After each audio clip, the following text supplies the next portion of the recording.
আকাবা উপসাগরের তীরে বসে দাউদ আলাইহিস সালাম জাবুর কিতাব তেলাওয়াত করতেন। উনার কণ্ঠের সুরের ঝংকার এত মধুর ছিল, সাগরের মাছগুলো প্রতি শনিবারে উনি আকাবা উপসাগরের পাশে যখন জাবুরের কিতাব তেলাওয়াত করতেন, সাগরের মাছগুলো সাগর রেখে দিয়ে ডাঙায় চলে আসতো।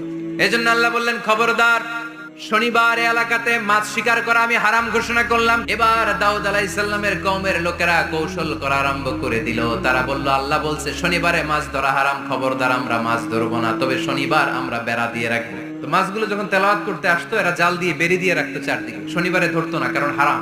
বেরি দিয়ে রাখতো, রবিবারে যে ধরতো। আল্লাহ কি এটা বুঝাইছে? আল্লাহ বুঝাইছে শনিবারে যত মাছগুলো এসেছে এগুলো ধরা যাবে না, এগুলো যখন আবার সাগরের প্রবাহে ভেসে চলে যাবে, তোমরা আবার নৌকা নিয়ে মাছ শিকার করতে পারবে, ঠিক কিনা? ওরা কৌশল করে জাল দিয়ে রবিবারে যে ধরতো। আল্লাহ বললেন, আমার সাথে কৌশল করেছিস, তোদের উপর আমার লানত, তোরা অভিশপ্ত বানর হয়ে যা। মুহূর্তে পুরো জাতিটাকে বানরে রূপান্তরিত করে দিল কে?